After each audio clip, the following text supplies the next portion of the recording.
Hi, I'm Erick Schonfeld, co-editor of TechCrunch. I'm here with John Biggs, editor of Crunch Gear. Welcome to this episode of Fly or Die. We have a special episode today where we're going to be looking at sort of Apple's new subscription model. They released some new rules, right, John, where they said that they're going to take a 30% cut of any media subscription application sort of in perpetuity, and this is... They're taking a 30% cut of, so it could be anything, music, magazines, comic books, any media that you sell through the apps would be part of their, some cash would go into their pocket. Right, and this has raised a lot of concerns across the media landscape for a variety of reasons. What are the big concerns here? So one is the financials, two is the data, the fact that I know amongst magazine publishers, almost more important than the money is getting that customer data, which is how they market to those customers, and it's going to be harder for them to access that.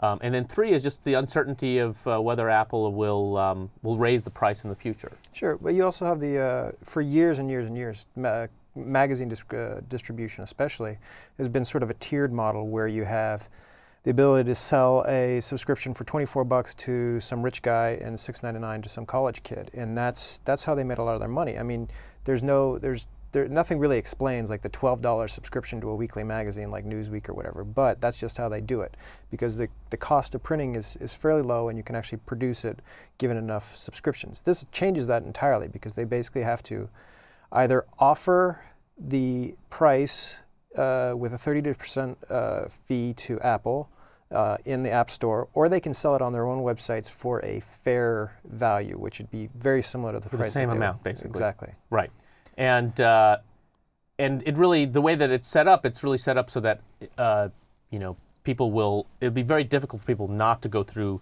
iTunes subscription to opt in.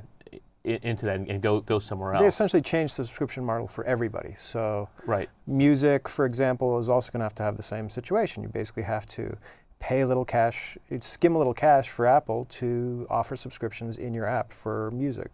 Right, and the other issue here is that there's no way that it's going to be more difficult for those offering the subscriptions to bundle the subscriptions with other products or services or across other devices. It kind of assumes that the subscription exists only on an Apple device, whether that's an iPhone or an iPad, and doesn't extend across to other devices or even to print, right? I mean, you could easily imagine getting a subscription to a magazine and getting the iPad for free. And how do you price that when you're trying to split that up? Getting a Kindle for free, right? For example, you did have that same situation. Right. So we have a guest with us I want to go to. One of the few people who has been vocal about the impact of this on his business is Jon Irwin, the president of Rhapsody.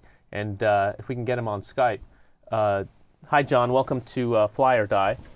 Hi, Eric. How are you doing today? Hi, I'm doing good. And John, you've been on the record as saying that just because the economics of your business, your subscription business on Rhapsody, giving 30% of that to another party would not be economically viable to you, in particular because you're already doing a rev share with many of the music companies, and so your economics are not the same as some other subscription business, like say a magazine where they own all of the all that revenue. Can you talk to us a little bit about just sort of the realities of these subscription businesses and where you think they're going to be going in the future?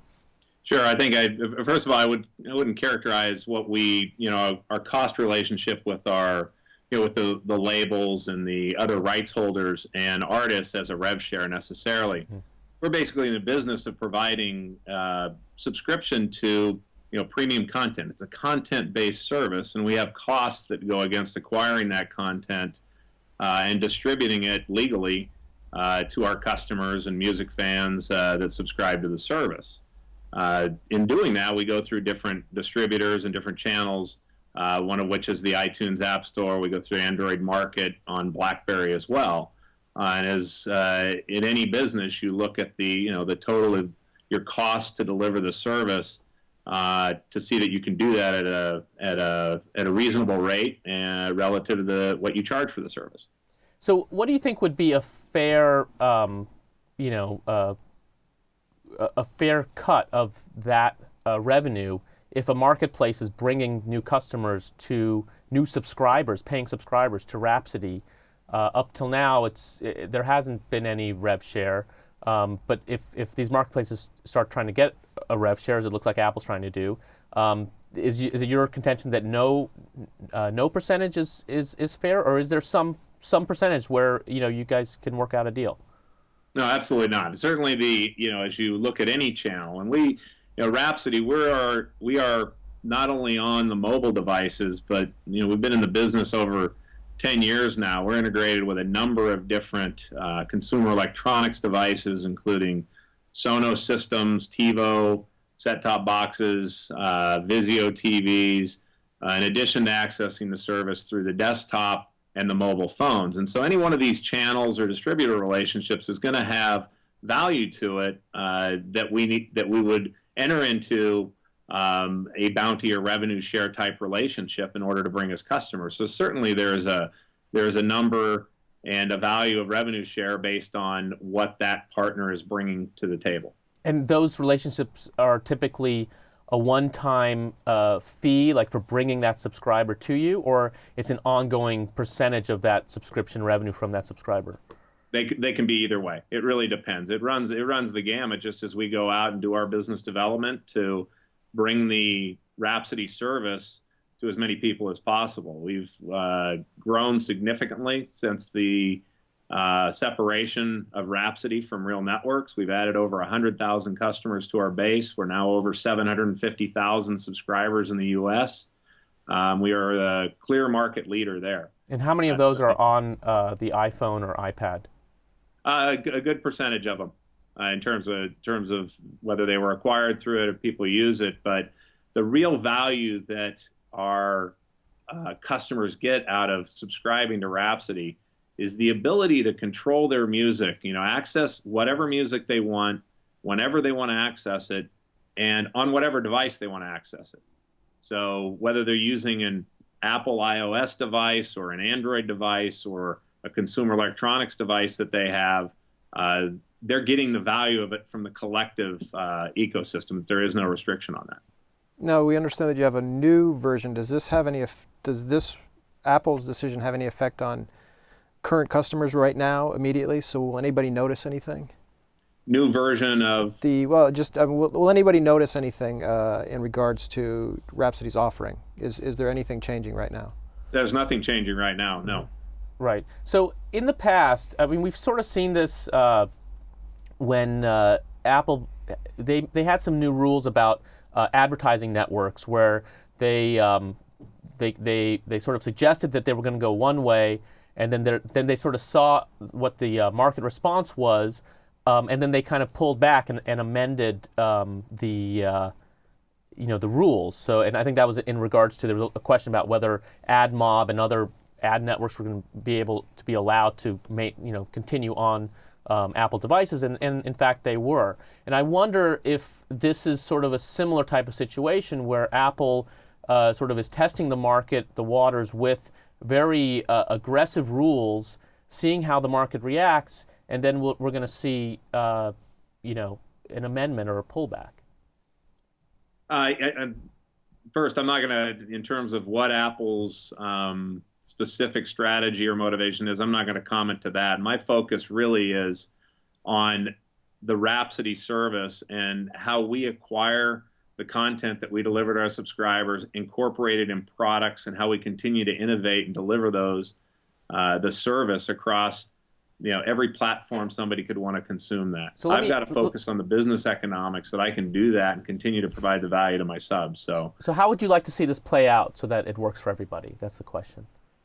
Again, I'd like to see us work with our content providers, the rights holders, all of our distributors, including Apple, to come to an economic that's really, allows the consumer and the music fan to enjoy music via the access model and subscriptions that Rhapsody has been an advocate for years on any device. And so just to be clear, you really think of the subscription as existing across devices and not tied to any one device, correct? And that's part of the value proposition that you're bringing to the table. Absolutely. It's consumer choice that it's available everywhere. If somebody doesn't have, one device or a need for it, that's fine. But having your music available anywhere. On my flight this morning, I was listening to Rhapsody on my Android phone while flying from Seattle to Southern California. I can listen to it on my Sonos system in my home here in Thousand Oaks.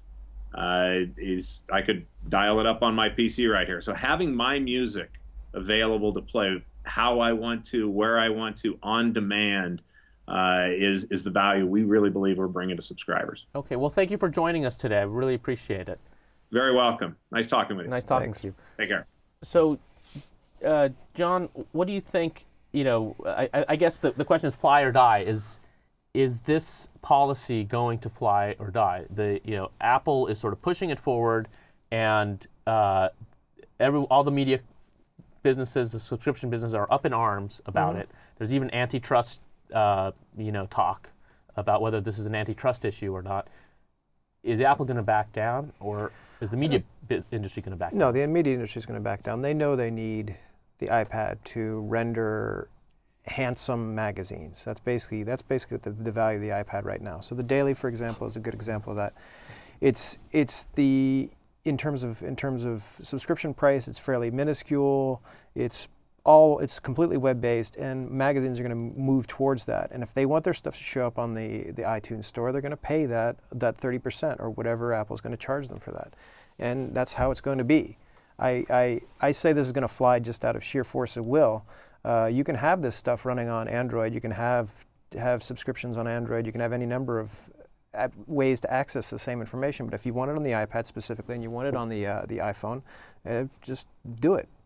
I disagree. I think it's going to die in the form that it is, or as I said before, I think this was sort of a way to feel out the market and put up a test balloon, and it's very clear sort of what the market, what the partners think about it.